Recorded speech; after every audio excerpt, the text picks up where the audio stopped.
Ya, teman-teman semua, selamat datang kembali ke channel ini. Teman-teman, hari ini saya mau bagiin lagi ya tips tentang bagaimana atau apa yang harus kalian lakukan atau apa yang harus kalian ingat ketika kalian ingin meninggalkan seorang narsistik. Ini salah satu hal yang penting untuk kalian pelajari karena banyak sekali yang ingin meninggalkan seorang narsistik tetapi mereka tidak tahu apa yang harus mereka persiapkan. Saya berharap video ini cukup membantu untuk memberikan kalian kisi-kisi atau meraba-raba apa saja yang harus kalian persiapkan dan apa yang harus kalian lakukan ketika kalian benar-benar meninggalkan seorang narsistik. Oke? Yuk, mari kita mulai. Teman-teman ya, ini beberapa yang harus kalian persiapkan ketika kalian ingin meninggalkan seorang narsistik. Pertama, saya mau katakan ya, kalau kalian mau meninggalkan seorang narsistik, kalian harus punya tekad dulu. Artinya adalah, kalian benar-benar punya tekad dalam diri kalian bahwa saya benar-benar mau meninggalkan seorang narsistik. Kamu nggak bisa ninggalin seorang narsistik kalau kamu tidak yakin dengan hal tersebut. Kenapa? Karena seorang narsistik itu dia bisa ngelihat, ini orang ragu-ragu atau tidak mau meninggalkan dia. Dan kalau orang itu masih ragu-ragu, seorang narsistik tahu dia akan masih bisa mempengaruhi orang tersebut untuk tidak meninggalkan dia. Artinya dia masih akan melakukan hovering, dia akan melakukan love bombing, dia akan mengungkit-ungkit segala macam hal untuk membuat kalian ragu dengan keputusan kalian. Jadi hal paling penting ketika kalian mau meninggalkan seorang narsistik, pastikan bahwa kalian siap untuk melakukan hal tersebut dan meyakinkan diri kalian. Hal yang bisa kalian lakukan itu adalah bikin satu daftar di mana alasan-alasan yang membuat kalian ingin meninggalkan si narsistik. Artinya adalah tanamkan kepada kalian bahwa apa yang terjadi kepada kalian itu semua kenyataan. Apa yang kalian tuliskan sebagai alasan kalian meninggalkan dia itu adalah sebuah kenyataan. Nah, kenyataan ini penting untuk mengingatkan kalian bahwa mereka atau si narsistik itu akan memperlakukan kalian dengan cara yang sama dulu, sekarang, dan ke depannya. Jadi, daftar ini akan menjadi selalu pengingat kalian untuk meyakinkan diri kalian bahwa kalian memang benar-benar berkeinginan untuk meninggalkan si narsistik. Ini satu langkah yang paling penting dahulu, oke? Yang kedua, teman-teman, daftar yang tadi kalian punya itu akan selalu menjadi pengingat kalian bahwa kalian itu melakukan hal yang benar. Gini, salah satu yang memberatkan ketika kita mau meninggalkan si narsistik itu adalah kita tuh kadang bertanya-tanya, saya melakukan hal yang benar atau tidak? Kenapa? Karena meninggalkan seseorang itu kan bukan sesuatu yang kecil. Itu sebuah keputusan yang besar, apalagi kalau kamu sudah berkeluarga. Tidak mudah untuk mengambilkan keputusan itu. Kalian merasa bahwa apakah saya melakukan hal yang benar atau tidak? Bagaimana kalau saya melakukan hal yang salah? Jadi ketika misalnya kalian merasa ragu akan hal tersebut, kalian lihat kembali daftar yang kalian sudah buat dan lihat, ini kenyataannya, ini kebenarannya, yang saya alami itu ini. Dan yang saya lakukan dengan meninggalkan dia, itu adalah sebuah hal yang benar. Karena kehidupan yang benar itu bukanlah seperti kehidupan yang diberikan oleh si narsistik kepada saya.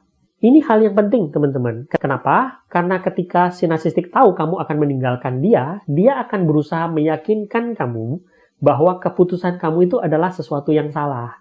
Jadi kalau kalian masih gamang antara benar dan salah, dia pasti akan berusaha meyakinkan kalian bahwa keputusan kalian itu salah. Dia akan membawa ya romantisme masa lalu, dia akan membawa faktor-faktor lain untuk meyakinkan kalian bahwa kalian mengambil sebuah keputusan yang salah dengan meninggalkan mereka. Jadi penting bagi kalian untuk selalu mengingatkan diri kalian bahwa kalian itu melakukan hal yang benar.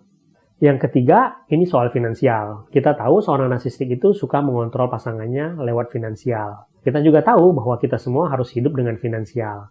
Artinya kalau kamu memang berkeinginan untuk melepaskan diri dari seorang narsistik, kalian harus menyiapkan finansialnya kalian.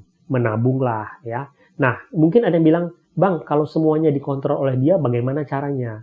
Ini biasanya teman-teman ada yang menggunakan pertolongan orang lain di luar sana untuk menyimpan finansialnya mereka. Sampai mereka bersiap mempergunakan itu. Bila kalian bisa menyimpan sendiri, itu lebih baik. Tetapi kalau sampai finansial kalian itu dikontrol penuh oleh si narsistik, kalian mungkin bisa mempertimbangkan menggunakan orang-orang lain di luar sana yang bersedia menyelamatkan kalian untuk setidaknya menyimpan finansial ketika kalian siap melakukan hal tersebut. Yang keempat, ini soal tempat tinggal ya, teman-teman. Jadi gini nih, kita tahu ya, banyak sekali teman-teman tuh yang terbentur dengan tempat tinggalnya kalian. Yang kalian harus ingat adalah ketika kalian ingin meninggalkan si narsistik, biasanya itu jarang sekali si narsistiknya itu mau pergi. Ya, dia ingin tetap berada di sana. Jadi yang paling realistis itu adalah kalau kalian ingin meninggalkan si narsistik, kalian yang harus pindah. Ini kenyataan yang mungkin kadang-kadang menjengkelkan, tetapi harus kalian ingat, ya. Artinya adalah bahwa seorang narsistik itu biasanya tidak mau pindah, walaupun itu bukan tempat tinggalnya mereka, karena mereka tahu itu cara mereka untuk mempertahankan hubungan. Itu caranya mereka supaya kalian tidak pergi. Nah, mungkin banyak yang terbentur akan keadaan tersebut. Memang keadaan ini terkadang memang sangat menyulitkan. Tetapi memang hal yang harus diterima gitu ya, bahwa kalau kalian ingin meninggalkan seorang narsistik, jangan berharap dia yang akan pergi. Tetapi kalianlah yang harus pergi dari tempat tinggal kalian bersama. Yang berikutnya, teman-teman, ini soal waktu kepergian kalian dari seorang narsistik. Teman-teman harus ingat ya, seorang narsistik itu beda dengan orang normal. Kalau misalnya kamu mau berpisah dengan orang normal, kamu akan mengatakan kepada orang tersebut bahwa kamu ingin berpisah. Dan kamu akan mengatakan bahwa, oh saya akan pindah 2 bulan lagi. Orang normal, kalau dia tahu orang nggak suka sama dia akan melepaskan orang tersebut untuk pergi. Dan mungkin dia akan membantu kalian menyiapkan semua-semuanya, supaya kalian bisa pergi dengan tenang. Itu kalau orang normal. Tapi kalau seorang narsistik, kalau dia tahu kalian mau pergi kapan, dia akan mempergunakan informasi tersebut untuk mempersulit kalian. Misalkan, kalau kalian berkata kepada dia bahwa saya akan pergi 2 bulan lagi, dia akan bikin keadaan di mana kalian nggak bisa pergi dalam 2 bulan lagi. Entah menggunakan keadaan apapun atau urusan apapun yang dia buat untuk menahan langkah kalian supaya kalian itu tidak bisa pergi. Jadi, di kebanyakan kasus teman-teman, kalau kalian mau meninggalkan seorang narsistik, kalau bisa, jangan katakan kepada dia kapan kalian mau pergi. Kalau kalian sudah siap untuk pergi, katakan kalian mau pergi dan pergi pada saat itu juga.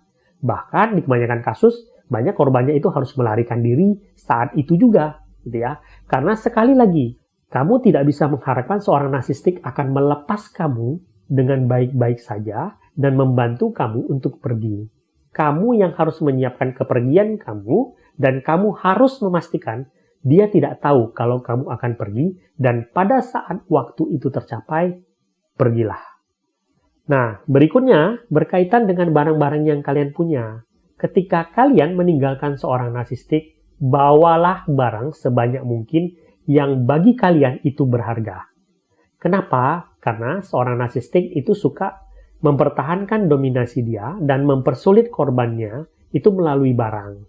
Jadi kalau kalian pergi, kalian harus berusaha memastikan membawa barang-barang kalian yang paling berharga untuk kalian bawa, dan mungkin kalian harus bersiap-siap merelakan barang yang kalian tinggal. Karena biasanya seorang narsistik tuh dia ingin membuat korbannya menderita dengan memperlakukan barang-barang yang dipunyai oleh korbannya dengan buruk. Nah, sebaliknya, kalau misalnya ada kejadian di mana memang seorang narsistiknya itu yang mau pergi, kalian juga harus memastikan bahwa barang-barang dia itu jangan tertinggal. Kenapa? Karena seorang narsistik itu sering sekali meninggalkan barang dia supaya dia punya alasan atau kesempatan untuk kembali ke rumah yang kalian tinggali, dan menggunakan alasan tersebut untuk misalnya mendekati kalian kembali, melakukan hovering, ataupun membuat kalian menderita. Jadi kalau kalian pergi, pastikan bahwa sebanyak mungkin barang yang berharga bagi kalian dan relakan barang yang tertinggal. Tetapi kalau dia yang pergi, pastikan dia membawa semua barangnya dia. Nah, selanjutnya ya teman-teman, berkaitan dengan abuse yang biasa dilakukan oleh seorang narsistik, kalau bisa, ya, kalau kalian sudah punya rencana untuk meninggalkan dia, simpan sebanyak mungkin bukti abuse yang dilakukan oleh seorang narsistik kepada kalian. Karena ini akan sangat berguna ke depannya. Kalau misalnya kalian ingin menceritakan kisah kalian, kalian punya bukti. Kalau misalnya seorang narsistik itu mau menekan kalian, bukti-bukti abuse yang dia punya, itu juga bisa menjadi sebuah perlindungan juga bagi kalian untuk membuat si narsistik itu tidak mengejar-ngejar kalian kembali. Kenapa? Karena seorang narsistik itu kan sangat takut image dia itu tercoreng. Dia sangat takut kejahatan mereka itu terbongkar.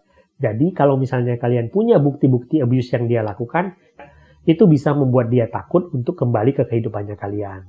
Nah, selain itu juga teman-teman ya, berkaitan dengan media sosial sekarang ini, sebaiknya kalau kalian memang berpisah dengan seorang narsistik, ganti semua kata sandi atau password dari akun-akun media sosial kalian atau akun apapun lah yang berkaitan dengan kata kunci atau password.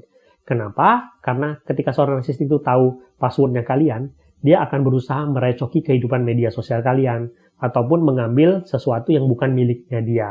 Jadi kalau misalnya kalian benar-benar siap untuk pergi, pastikan kalian mengganti semua ID ataupun password yang kalian punya. Nah, terakhir sebagai penutup ya, teman-teman. Kalau kamu berpisah dengan seorang narsistik, kamu harus bersiap bahwa kamu akan difitnah misalnya. Kamu harus bersiap juga bahwa dia tiba-tiba saja kemudian akan melakukan hovering kepada kamu. Smear campaign dan hovering itu adalah dua hal yang biasanya sangat sering terjadi ketika kamu meninggalkan seorang narsistik. Ketika kamu meninggalkan dia tidak rela akan hal tersebut, dia akan memfitnah kamu, berusaha menghancurkan kehidupan kamu. Tetapi selain itu, dia juga berusaha menarik kalian kembali ke dalam siklus abuse-nya dia melalui hovering. Jadi kalian harus selalu bersiap akan dua hal tersebut dan mengantisipasi bila itu terjadi. Dan selain itu teman-teman, ketika kalian sudah lepas dari seorang narsistik, biasanya kan kamu dulu ketika bersama seorang narsistik, kalian itu terisolasi dari teman-teman kalian dahulu, dari keluarga kalian dahulu. Cobalah untuk menata kembali kehidupan kalian, cobalah untuk menjalin kembali hubungan kalian dengan keluarga kalian, saudara-saudara kalian, teman-teman kalian yang dulu bersama kalian. Tidak ada jaminan bahwa kalian bisa melakukan itu kembali, tidak ada jaminan bahwa mereka semua akan menerima kalian kembali, tetapi percayalah akan ada yang kemudian akan mau menerima kalian kembali, untuk bersama kalian kembali, untuk menjalin hubungan kalian kembali. Dan mungkin merekalah yang akan membantu kalian untuk membangun kembali kehidupan kalian yang sudah hancur ketika kalian bersama seorang narsistik. Ingat, kalian berharga, kalian berhak untuk menerima kehidupan yang layak. Kalian berhak menjalani hidup yang penuh dengan cinta dan bebas dari segala macam ketakutan. Semoga video ini berguna. Sampai jumpa di video selanjutnya.